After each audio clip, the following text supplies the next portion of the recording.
Assalamualaikum warahmatullahi wabarakatuh. Saya Zahra Arifiani dan teman saya Ali Ahmad Kurtubi akan menerangkan tentang materi jaringan syaraf tiruan atau JST. Apa sih jaringan syaraf tiruan? Nah, jaringan syaraf tiruan adalah salah satu bagian dari kecerdasan buatan. Jaringan syaraf tiruan merupakan salah satu representasi buatan dari otak manusia yang selalu mencoba untuk mensimulasikan proses pembelajaran pada otak manusia. Istilah buatan ini diimplementasikan dengan menggunakan program komputer yang mampu menyelesaikan sejumlah proses perhitungan selama proses pembelajaran. Selanjutnya kita akan membahas aplikasi jaringan sistem tiruan. Ada apa aja sih di aplikasi jaringan sistem tiruan ini? Yang pertama ada pengenalan pola. Contohnya seperti gambar, suara, dan tulisan tangan. Yang kedua ada prediksi, seperti peramalan cuaca, harga saham, dan lain-lain.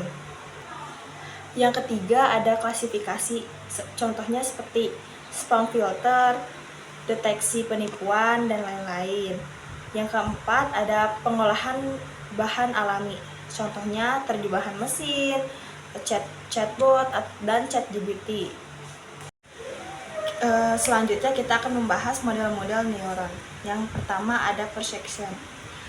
Perception adalah model neuron sederhana yang hanya dapat mengklasifikasikan data linear. Yang kedua ada MLP. MLP adalah ekstensi dari perception yang dapat menyelesaikan masalah non-linear.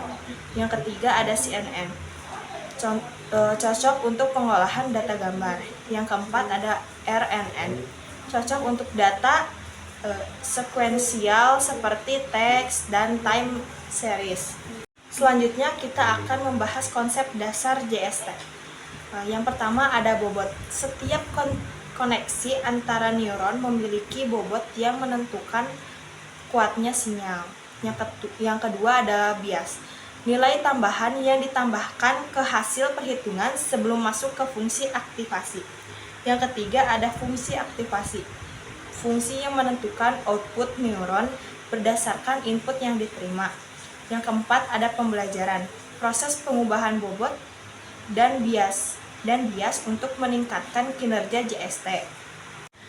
Pembahasan selanjutnya ada arsitektur JST. Yang pertama ada feed forward, yaitu informasi mengalir hanya dalam satu arah dari input ke output. Yang kedua ada recurrent. Nah, informasi dapat mengalir dalam bentuk loop, memungkinkan JST mengingat informasi sebelumnya. Oke, selanjutnya adalah fungsi aktivasi. Nah, fungsi aktivasi ini merupakan elemen penting dalam jaringan saraf tiruan. Fungsi ini menentukan apakah sebuah neuron akan teraktifkan atau tidak dan seberapa kuat aktivasi tersebut. Pilihan fungsi aktivasi sangat berpengaruh pada kinerja seluruh jaringan. Nah, seberapa penting sih fungsi dari aktivasi itu? Oke, yang pertama itu ada non-linearitas. Fungsi aktivasi membawa non-linearitas ke dalam model, memungkinkan jaringan untuk mempelajari pola yang kompleks. Lalu yang kedua ada normalisasi output. Beberapa fungsi aktivasi membatasi output neuron ke rentang tertentu, misalnya antara 0 dan 1, yang berguna untuk interpretasi atau sebagai input untuk lapisan selanjutnya. Yang ketiga yaitu derivat. Turunan dari fungsi aktivasi diperlukan dalam algoritma pembelajaran seperti backpropagation untuk memperbarui bobot jaringan. Oke, kita langsung pada fungsi yang pertama yaitu fungsi sigmoid, di mana fungsi ini menghasilkan output dalam rentan 0 hingga 1 sehingga sering digunakan untuk memetakan output ke probabilitas. Nah, fungsi ini memiliki rumus yaitu f(x), fungsi x sama dengan 1 dibagi 1 tambah e pangkat min x. Nah, kelebihan dari fungsi ini yaitu berguna untuk masalah klasifikasi biner. Namun kekurangannya yaitu mengalami masalah vanishing gradient atau lenyapnya gradient yang memperlambat pelatihan jaringan yang lebih dalam.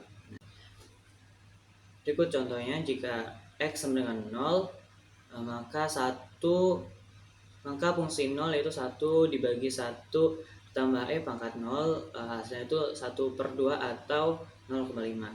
Jika X sama dengan 2, maka fungsi X itu jadi 2, 1 dibagi 1 tambah E pangkat min 2 itu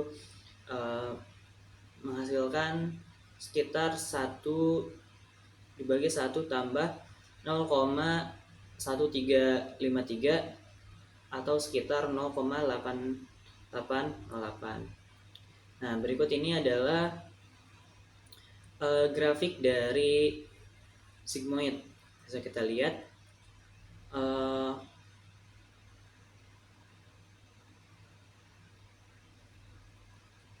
Oke, selanjutnya adalah fungsi tan atau hiperbolik tangen.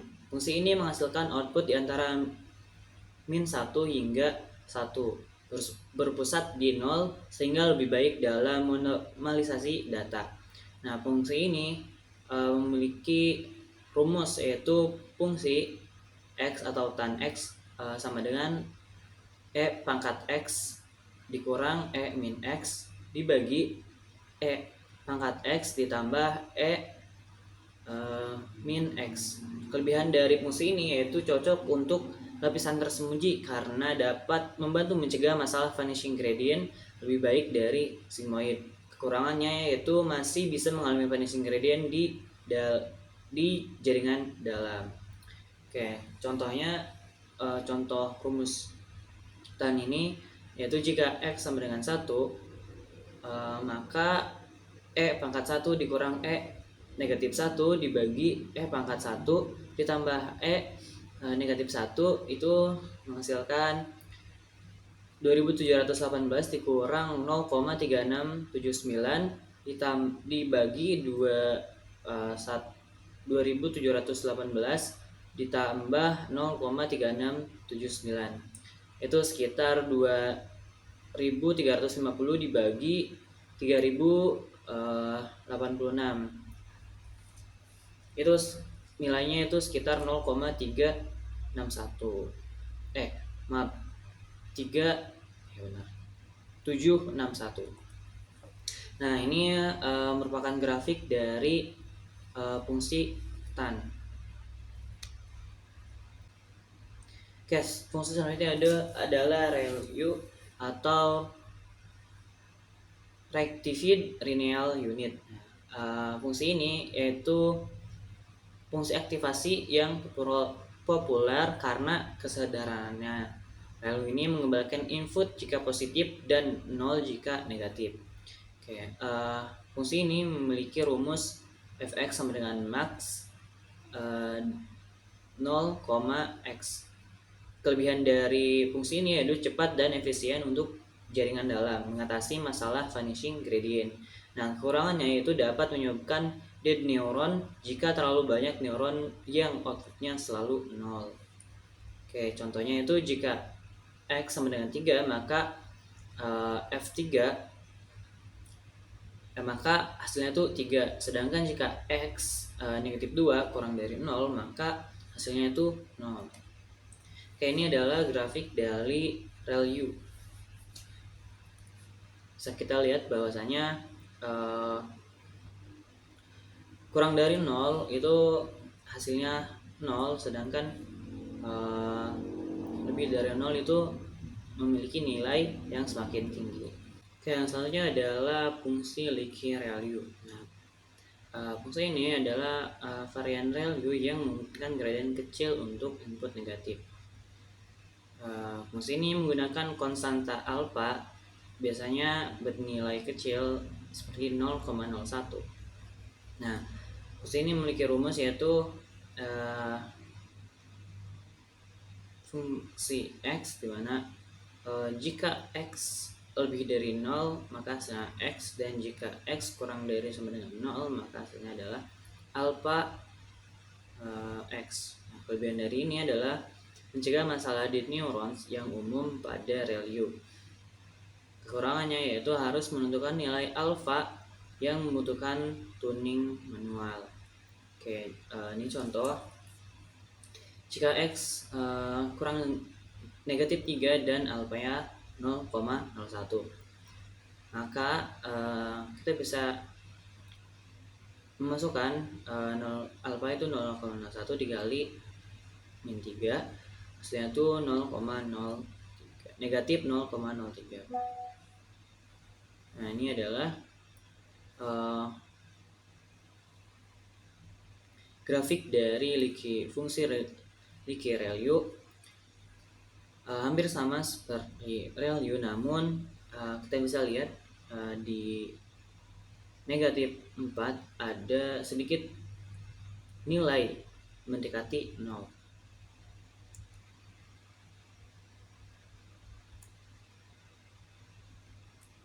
Oke, fungsi selanjutnya yaitu ELU atau Exponential Linear Unit. Nah, fungsi ini menghasilkan output eksponensial untuk nilai negatif mirip dengan ReLU tetapi lebih smooth untuk nilai negatif. Nah, fungsi ini dengan rumus yaitu jika X lebih dari 0 maka nilainya X, dan jika X kurang sama dengan 0 maka hasilnya alfa E pangkat X min 1. Nah, biasanya alfa ini nilainya itu 1. Kelebihan dari fungsi ini yaitu mengurangi bias dan lebih smooth dibandingkan ReLU. Namun ada kekurangannya yaitu perhitungan lebih kompleks dibandingkan ReLU.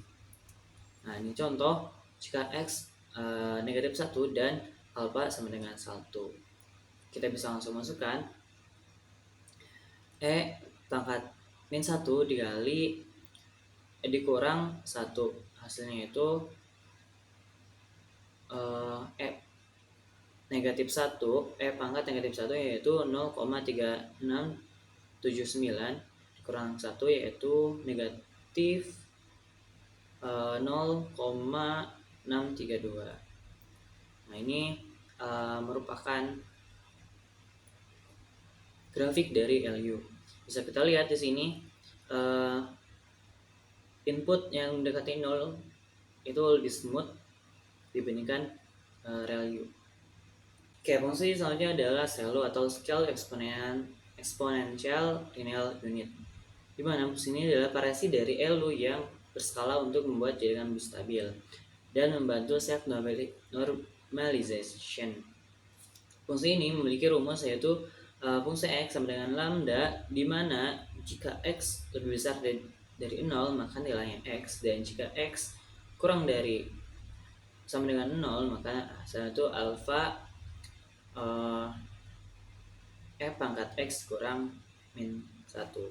Kelebihan dari SELU ialah dapat membantu menstabilkan pelatihan dalam jaringan yang lebih dalam, namun kekurangannya adalah kompleksitas perhitungan yang lebih tinggi dibandingkan dengan ReLU.